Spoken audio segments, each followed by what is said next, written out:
Well, Mike asked me to do a sermon, and as I go through this, and if you think I'm some sort of amazing homilist, don't be. This was written by Reverend Charles Hoffaker back in 2014, and it's very timely in accordance to this gospel this morning. Ask a group of people to keep a secret, and you're looking for trouble. More than likely, somebody will let it out, especially if the secret is astonishing. Simon Peter is the first disciple to recognize that Jesus is the Messiah. He's the first to discover that this man he knows so well is the one anointed by God. The Messiah sent to deliver Israel from bondage. Peter says as much when Jesus asked him point blank, "Who do you say that I am?" Peter's answer marks him as the star student and receives his reward. Jesus promises to build his church upon the rock foundation of his faith. He gives Peter executive authority, promises to support him, and here Peter stands for the whole church. Jesus entrusts his mission to all who recognize him as the Messiah. What a glorious development. Now should be the time to call in the media. Get out the word. Let everybody know that the Messiah has come and is setting up his organization. But it's not time for the press releases, photo opportunities, or sound bites, far from it. Now, did you notice the ending of today's gospel? Here it is again. Jesus sternly ordered the disciples not to tell anyone that he is the Messiah. Nobody, not a one. Mum's the word. Can the publicity and keep the secret. Why is Jesus intent on keeping his being the Messiah a secret? Why not let it out? And now that he has admitted who he is, and the disciples all know it, does he really think that this secret can be kept? Won't it travel from mouth to ear with the speed of novelty? The voices that ask, "Have you heard?" will multiply rapidly across the land. It's not just this once that Jesus wants his identity to stay a secret. Repeatedly throughout the Gospels, he tries to keep from becoming the talk of whatever town he happens to be in. Yet when he performs such deeds as healing the sick, raising the dead, feeding the hungry, when he fulfills the Messianic job description, how are people expected to keep his identity to themselves? And why should they? What he does in one community after another is a publicist's dream. The guy's got the markings of a star. He's going to be big, really big. There's a name for everything Jesus does in an effort to pass unrecognized for who he is. Students of the Bible call this the Messianic Secret.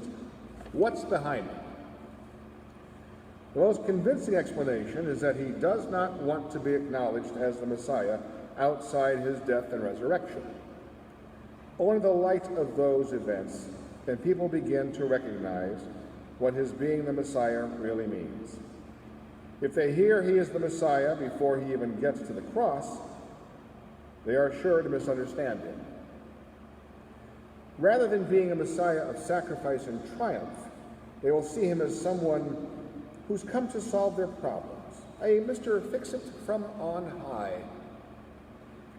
Rather than recognize him as the one who calls them to their own death and resurrection, the crowds are likely to view him as a Messiah sent to pamper their egos, to make their lives comfortable. Jesus does not want his ministry to be seen in the wrong light. For this reason, he prefers that only his immediate circle know that he is the one God has sent. The opportunity will come later for them to announce that he is the Messiah. The opportunity will come once the crucifixion takes place and he returns from death.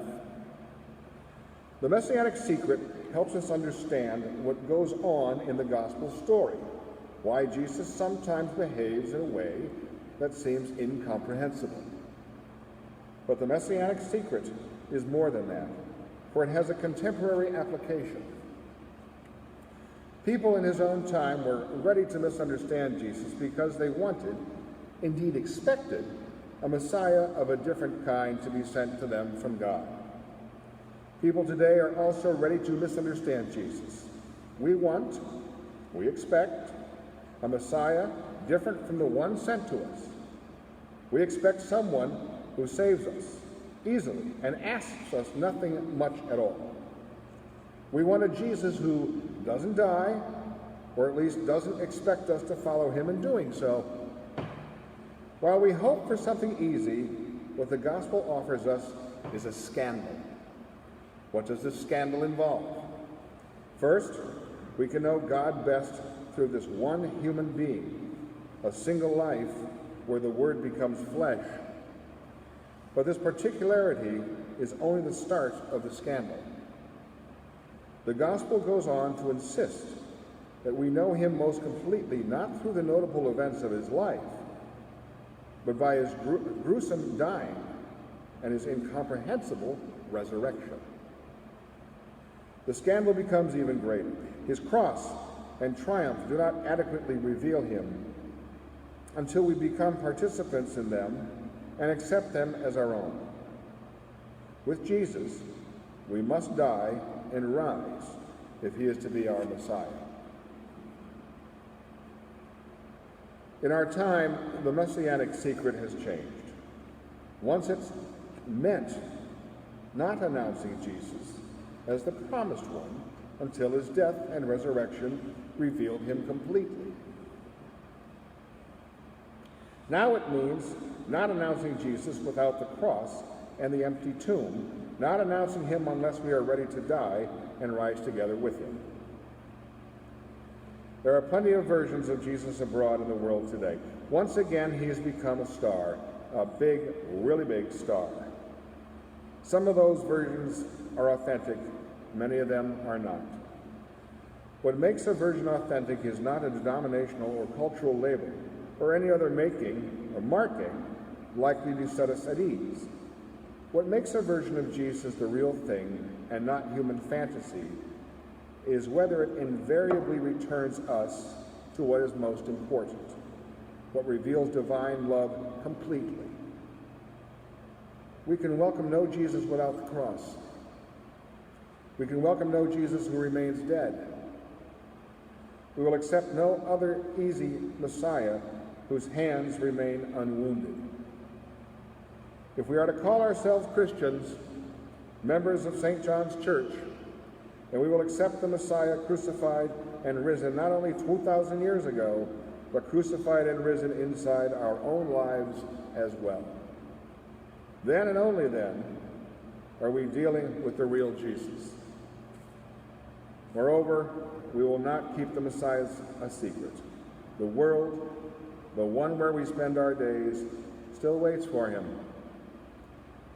The world is dying to meet him through us.